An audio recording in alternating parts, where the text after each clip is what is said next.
As many of you may know, Ketanji Brown Jackson has been confirmed to the Supreme Court. A 53-47 vote. 3 Republicans broke away from the Republican Party in order to vote for her, and now that she's been confirmed, it is no longer racist to point out how stunning and brave it is to have a black woman on the Supreme Court. Remember, it wasn't racist when Joe Biden promised to nominate somebody because they were a black woman to the Supreme Court as a campaign promise. It wasn't racist when he did nominate somebody to the Supreme Court who was black and a woman, and they pushed out the previous justice in order to do so. But then it became racist for a little while to attack Ketanji Brown Jackson for somebody who is picked based on her race and her gender. But now that she's through, it is no longer racist anymore, and we could all celebrate that a black woman has been put on the Supreme Court. Not just the Supreme Court. That's why I'm proud to say, with the great help of Dick Durbin, I've nominated more black women judges of federal appeal courts than all previous presidents combined. And it gives the media excuses to be randomly racist against Clarence Thomas, which we're also going to talk about in this video. But before we get into any of that, we gotta talk about today's sponsor. I'm gonna throw it over to them, long-term sponsor of the channel. Supporting the sponsors helps support the channel. It is incredibly difficult to lose weight. This is due in part to the fact that we are surrounded by things that are meant to induce bad cravings in us, like fast food chains that are everywhere in this country. But also, your body's actually working against you, because after age 20, every single decade, your metabolism slows down by about 4% a year. So you need a secret weapon, and the secret weapon that I've been using to help manage my weight is Keto with Justice. This thing right here, this little magical powder, you put it in your drink in the morning, and it can help you prolong a state of ketosis, which is a fat burning state. This has worked better for thousands of people than any of the other fads that you guys hear about, and it's based on the same principles as the keto diet. I recommend it as a supplement to your diet, but it can work on its own to help you meet your weight loss goals. And if you're interested in trying this and you're out there in my audience, guess what? If you go to ketowithjustice.com, you can get 51% off your order. That's ketowithjustice.com. Get one of the better weight loss supplements out there, trust me. So Ketanji Brown Jackson has been approved for the Supreme Court. Congratulations, by the way, to Mitt Romney for voting yes on Biden's Supreme Court nominee, the same Joe Biden who said that Mitt Romney during the 2012 presidential campaign was going to put black people back in chains. Look at what they value and look at their budget and what they're proposing. Romney wants to he said in the first 100 days, he's going to let the big banks once again write their own rules. Unchain Wall Street. They're going to put you all back in chains. Has now shown Joe Biden exactly how not racist he is, and I just want to say congratulations, Mitt Romney, for really showing Joe Biden how much of a meanie he was for calling you a racist who is going to bring back slavery as one of your goals during the presidential campaign. I'm sure you're very happy to get the very nice pat on your head. I mean it sincerely, but I want to thank 3 Republicans who voted for Judge Jackson. Senator Collins, who's a woman of integrity. Senator Murkowski, the same way in Alaska, and up for re-election. And Mitt Romney, whose dad stood up like he did. His dad stood up and made these decisions on civil rights. They deserve enormous credit for setting aside partisanship and making a carefully considered judgment. From President Joe Biden, congratulations, Mitt Romney. We are all impressed with your stunning and braveness. Thank God for Senator Mitt Romney, this Republican who definitely shows us how to win races by basically surrendering to the Democratic narrative, even after they spit directly in your face, even when it's the very same person who spit directly in your face. So stunning, so brave, so proud of you, Mitt Romney. Wow, wow, wow, wow. I knew it wouldn't be easy, but I knew the person I nominated will be put through a painful and difficult confirmation process. But I have to tell you, what Judge Jackson was put through was well beyond that. There was verbal abuse, the anger, the constant interruptions, the most vile, baseless assertions and accusations. In the face of it all, Judge Jackson showed the incredible character and integrity she possesses. Now look, there's been a lot of controversy about Ketanji Brown Jackson in the media and around the questions that were asked to her during her confirmation hearing. So much so that Joe Biden has declared that Ketanji Brown Jackson had the absolute most difficult of all time Supreme Court nomination process in history. In the history of the country, it was so hard to get this foregone conclusion candidate onto the Supreme Court because the Republicans were so out of line with their questions by telling Ketanji Brown Jackson before the hearings which cases they were going to ask her about, and then asking her about those hearings in a very limited way. On top of that, you have other Republicans that were just so rude, so racist, honestly, and sexist, and racist and sexist, and sexist and racist, that they actually had the gall, the audacity, the caucasity to ask Ketanji Brown Jackson a very difficult question that she was not qualified to answer because she's running as a Supreme Court nominee, not as a biologist at the head of Harvard's medical school. And that question, of course, is what is a woman? Can you provide a definition for the word woman? Can I provide a definition? No. Yeah. I can't. You can't? Not in this context. So I'm not a biologist. Now, to be fair, because we are the fairest people on the internet.com, there is a part of that clip where Ketanji tried to backpedal out of her non-answer to that question by saying something related to a legal context, meaning, what do you mean, what is a woman? Are we going to certain specific cases? But we all know, at least in part, that Ketanji was trying to virtue signal to the transes by not directly answering that question. And again, to be fair, the senator who asked her that question was doing so for the clip, for the media, so that they could raise money off of this. I'm not going to pretend that Democrats or Republicans, even though I'm more aligned with one party than the other, don't do things to get attention, to fundraise in the media. A lot of the opposition against Ketanji Brown Jackson was opposition for looks, for aesthetic, because there was no real chance that she was going to be knocked off the court. Absolutely not. No way in hell. It was never going to happen. And this is what brings me to the big controversy that a lot of people are talking about, which is Ketanji Brown Jackson's record on sentencing when it comes to videos and images of children that are illegal in this country and in a lot of countries. And what she was sentenced them on. Yes, I'm dancing around the topic. Relax. So here's the thing. I don't come on this channel to placate you guys. I don't come on this channel to lie to you. I don't come on this channel to feed you information that everybody else is feeding you just so you can feel good about yourself, because that's not what we do. I am going to explain to you why Ketanji Brown Jackson should not be on the Supreme Court. But first and foremost, we gotta go into the sentencing thing. So the basic allegation against Ketanji Brown Jackson is that she was too light on the people who manufacture, distribute, sell, and consume child porn.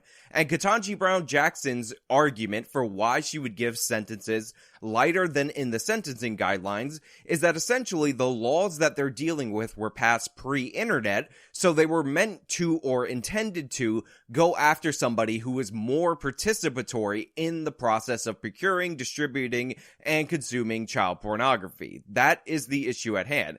And on its own, I can already tell you that is not a good enough justification for Ketanji Brown Jackson to augment the law or augment sentencing in order for the law to fit what she thinks the law should be. That is called judicial activism by definition. So Ketanji Brown Jackson, in this regard, if we left it here, would be a judicial activist. But here's the thing. Ketanji Brown Jackson is not the only one who holds this opinion. In fact, federal prosecutors for years have basically been operating under this legislation as if it was the legislation that they wanted it to be changed to, rather than what it actually says. So during the course of the sentencing portion of a lot of these cases, prosecutors from both sides of the aisle will actually submit way lower sentences than are provided for under the guidelines based on the amount of material that the person they're charging ultimately ended up having. So judges routinely at the federal level will sentence people to lower than the guideline sentences because essentially the prosecution and the judges have done a way around the Congress to make the laws what they believe to be more updated for modern times. Now, long term, I actually hate this. Not because I don't believe that the law should be updated from time to time. When you have the internet and a new distribution mechanism, you need new protocols in order to deal with that distribution mechanism. But the thing is, one of the things that prompts people to update the laws is the fact that the laws are being applied as written and not producing the outcomes that people ultimately end up wanting from the laws that are currently on the books. When you have judges and you have prosecutors that decide on their own that they're not going to be applying the laws as written, we end up in a system where the laws never actually get changed, where Congress doesn't actually have to do the hard work of passing legislation as it relates to the internet so that we can get a better outcome on the process. Essentially, these people are acting outside of the law in order to achieve the goals that they want because Congress doesn't want to, or Congress doesn't want the political heat for doing so, and that is inherently a very political action. And this is where I fundamentally actually do have a problem with members of Congress, specifically members of the Senate, attacking Ketanji Brown Jackson in this manner. And the reason why I say this is because essentially all the power with this issue rests with the Congress. If the Congress wanted to stop federal prosecutors and judges from sentencing these cases in this way, then they would pass legislation that would make it not possible for them to sentence offenders in this way. On top of that, the Congress, if they agree with what the prosecutors are doing and what the judges are doing, which, by the way, they likely do because they're not passing legislation to change it, they should update the laws accordingly so we know exactly where these representatives stand on this issue. So what we have here is a situation where judges and lawyers are basically doing their own way of practicing the law. They've been doing it for a long time in this nation. The power vests in the Congress. The Congress has been derelict in their duty, and now they're attacking a judge all the way at the end point for this. Now, with all that being said, after examining some of the cases in question, it does appear to be that Ketanji Brown Jackson would be on the lower end of what federal judges were sentencing these types of offenders to based on what the prosecution was recommending. So if the sentencing guidelines call for 20 years and the prosecution is coming at the judge only asking for 5, Ketanji Brown Jackson might give something like 3 years. And again, these are just made up numbers, but the sentences on the top end are actually quite extreme because, again, these laws were designed for possession of material when possession of material actually required possession of physical material. But again, all of this could have been resolved by the Congress. So all this virtue signaling by Republican congresspeople who had the House, had the Senate, actually passed a law specifically having to do with sex trafficking related to the internet. That's what shut down all those Craigslist personal ads. They could have addressed this issue way back when. They never did so I don't feel all that sympathetic to the Republican argument, and I acknowledge that this is a partisan maneuver. If there were similar sentences from Kavanaugh or Amy Coney Barrett based on this way that the prosecution and the judges are kind of doing their own thing outside of the sentencing guidelines, then that would be something that would have never been brought up by the Republicans. And if the Democrats would have brought it up, people would have used lefty justices like Ketanji Brown Jackson as an excuse for a thing that everybody's doing. So ultimately, if it is your goal to get stronger sentences for these people or just update the legislation, all of that is withheld in the power of the Congress. Specifically, by the way, the Judiciary Committee is supposed to be the committee that talks about, discusses, and forwards legislation on these matters. The Judiciary Committee is not doing so that's basically where we're at in terms of this issue. Now look, you can get mad at me for that statement, you can get mad at me for that sentiment, but honestly, Ketanji Brown Jackson's on the Supreme Court already. It doesn't matter what I say about these issues, and on top of that, I'm not going to lie to you about legal issues because the political side that I'm on is representing the cases in this way. You guys know as well as anybody that I am very tough on crime and I believe in the deterrence effect. I believe in incapacitating criminals. So you would know where I would line up in terms of the sentencing on a lot of these issues. But I have to look at the overall practices of the judiciary, and I have to point out and acknowledge factually that Ketanji Brown Jackson is extra light in comparison to the sentencing guidelines, but considering the way that prosecutors and other judges handle these cases, she is just on the lighter side of the guidelines, or of the de facto guidelines, which is what these people are actually asking for. Now, to give you an idea of how light Ketanji Brown's sentences actually were, I decided we should go to one of the most controversial issues according to the Republicans.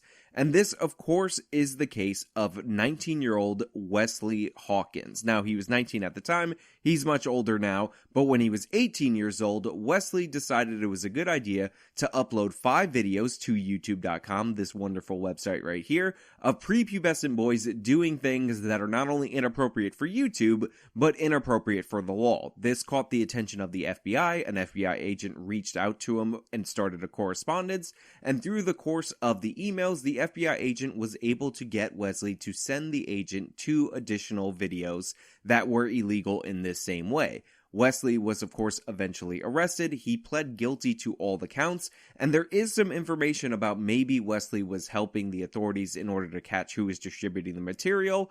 Ultimately, none of that matters. 19-year-old Wesley was before Ketanji Brown Jackson, facing charges that, according to the guidelines, should have got him about 8 to 10 years in prison. And what he specifically had was 17 videos on his laptop and 16 images on his phone of illicit material. He expressed to the FBI that he was interested in children, boys specifically, age 11 to 17, and he appeared before Ketanji Brown Jackson. Now, despite the fact that the guidelines said you get 8 to 10 years for this much material, the prosecution actually only asked for 3 years, so they were already lowballing the sentence. Actually, scratch that, they asked for 2 years, because this guy was cooperating and other mitigating factors according to the prosecution.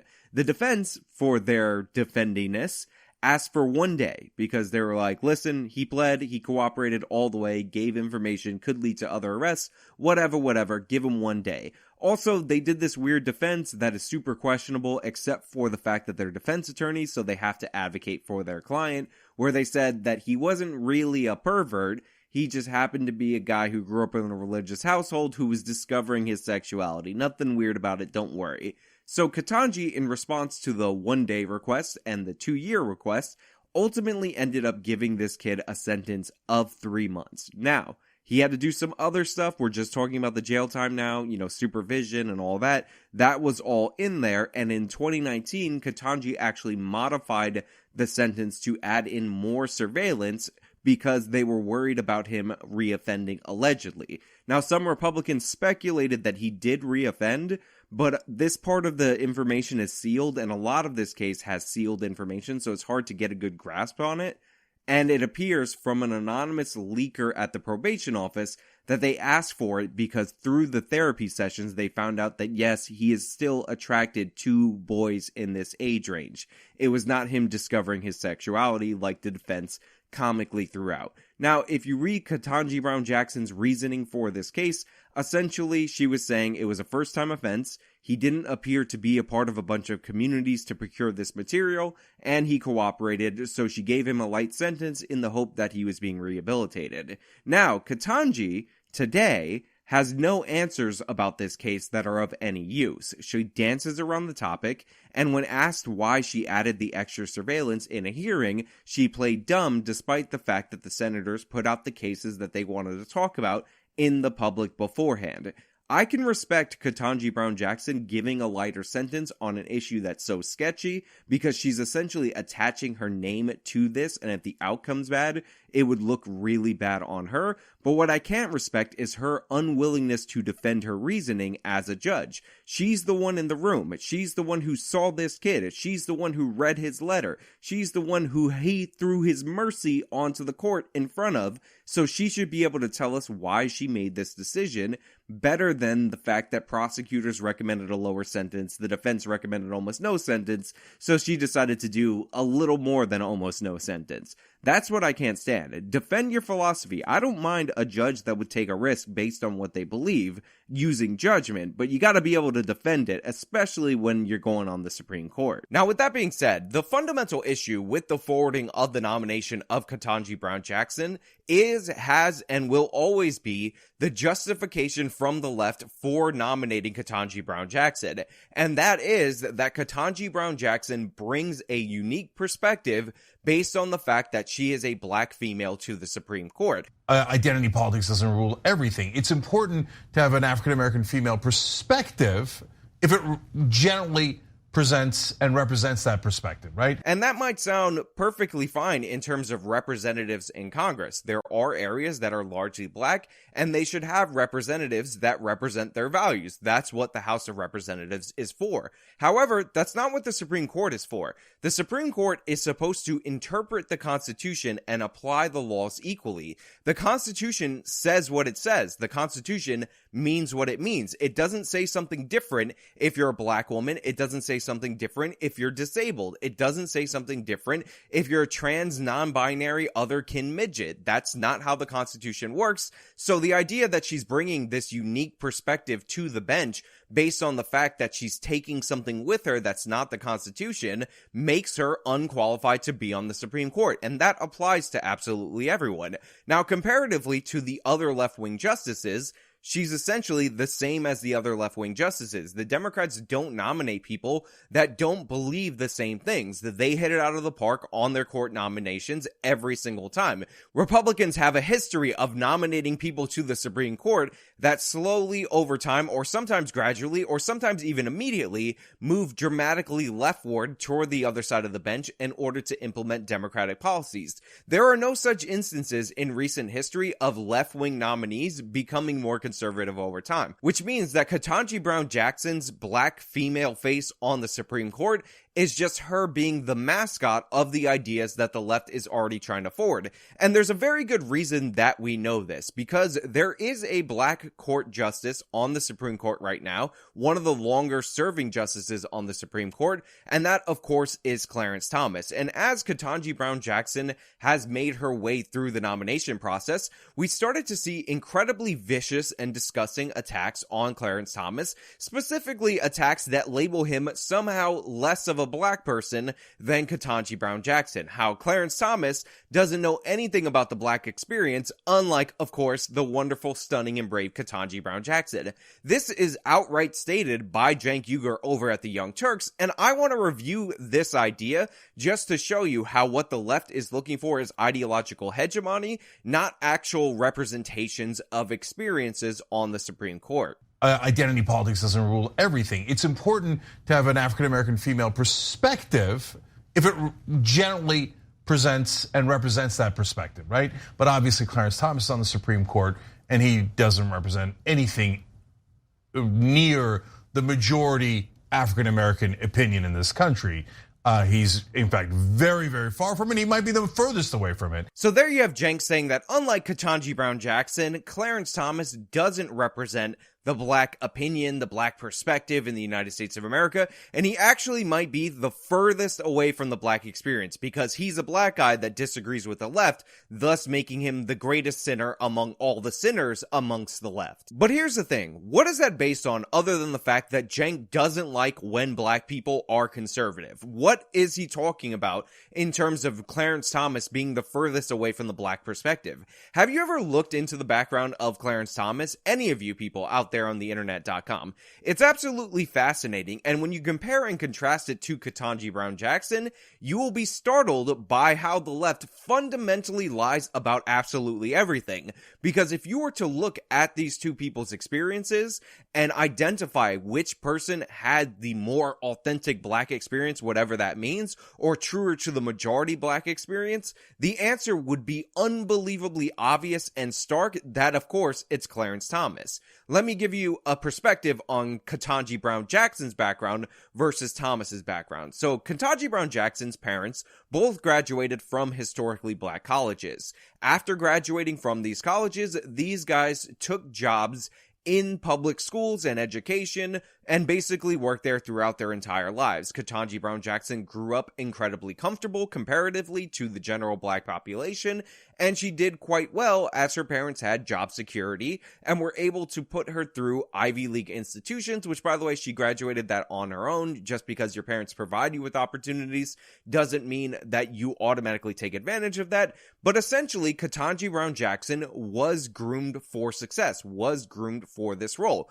Her parents were people that were deeply connected, or at least were set up to be connected with the liberal elites in our society, and she fulfilled that role. And congratulations to her, setting all the things I said about her earlier aside, because she achieved her parents' goal of being on the Supreme Court. That was what she was prepared for her whole entire life. Now let's compare and contrast that to Clarence Thomas. Clarence Thomas was born in 1948, aka in the Jim Crow era. He was born in the deep south of the United States of America, and Clarence's father left him when he was 2 years old after their house burned down. So at 2 years old, Clarence Thomas was the child of a single-parent household. His mother worked as a maid, and they had nowhere to live. Clarence went to an all-black primary school that was run by the Catholic Church, exclusively taught by white nuns, and then he went to a boarding school where he was the only black student to graduate in his graduating class. He took that path all the way to success, going to college, eventually getting into Yale, and eventually working as a lawyer for Monsanto before ultimately replacing Thurgood Marshall on the Supreme Court after a heated battle where he was accused, among other things, of sexual harassment allegations by an agent of the left, Anita Hill. And that's just the footnotes history of Clarence Thomas. And yet, somehow, Clarence Thomas's history is just not authentically black. He is nowhere near the true black experience like Ketanji Brown Jackson has. I mean, just look at her first name, it's Ketanji, and look at her last name that she got from her white husband, it's Jackson. That sounds really black. Unlike Clarence Thomas, who's married to a white woman. Pay no attention to the fact that Ketanji's married to a white dude, but he's married to a white woman, and his name is Clarence, a name that is actually super black in the United States of America, if we're being perfectly honest, and very old school. I mean, all this guy really had to live through was segregation and being in the deep south during that period, being homeless at age 2, single parent household, being abandoned by his father. None of that stuff actually relates to the modern black experience. Ketanji Brown Jackson, the child of educators who is groomed for success, so much more similar to the black experience. It's honestly a shame that they basically nominated a white guy in Clarence Thomas to the Supreme Court in 1991. You see how crazy this is? You see how not rooted in reality this is? Clarence Thomas, by the way, also went through a whole black nationalist phase before he ultimately grew out of it. And of course, him growing out of it is the sole reason why he's not considered a legitimate black person by the left. If you were to compare any of the metrics, background, education, how much you had to struggle, how similar to the general population, the black population of America today somebody is versus back in the day, Clarence Thomas hits all of those notes. And yet, he's considered not authentic to the black experience because Clarence Thomas says that the Constitution means what it says and doesn't have to bring his own personal opinion to the interpretation of the document. Ketanji Brown Jackson is going to pervert the document, therefore she's more authentically black because the Constitution, written by white people. I don't know if you guys know this, white people wrote the Constitution and that makes it racist. Ketanji Brown Jackson acknowledges that. Clarence Thomas, who actually lived through racism and struggles that are quite common in the black community, he doesn't understand that. Self-made man versus somebody groomed for success. This is what we always see battling out on the internet.com between the right and the left. A bunch of far leftists feel like they didn't earn it or they were set up too well for success, therefore nobody else earned it, or the government has to do everything just like their parents did. Clarence Thomas is not one of those people, and that's why the attacks against him have been so vicious when theoretically, if it's about getting representation on the court, we should be celebrating the black members of the Supreme Court. Now, I don't believe that. I think your qualifications take precedent over everything, but Clarence Thomas is indisputably qualified, and he has a long history of jurisprudence where he recognizes the Constitution and uses a very strict interpretation of it unlike Ketanji Brown Jackson, who seems to do whatever she wants. Everything they tell you is a lie. Everything they tell you is a deception. This whole idea that you have to go out of your way to attack Clarence Thomas in order to elevate Ketanji Brown Jackson really just shows you that the Democratic Party, the far left, see black people as their pets, and they need to put down other people's pets so that theirs can seem better. Clarence Thomas is misbehaving in their mind, and that's why they have to take him down. And of course, that's exactly why they just can't celebrate their own nomination, because supposedly that's all they wanted was this unique black female perspective. They have to tear down another black person in order to build her up, when in reality, Ketanji Brown Jackson is nowhere near as qualified or as notable as Clarence Thomas, and her upbringing isn't even as interesting. But hey, those are just my thoughts. Let me know your thoughts down in the comments below. If you liked the video, you can show me by leaving a like. You can subscribe for more content. You can follow me on all my social medias. You can support me via the support links in the description box. This has been me talking about Ketanji. Till next time.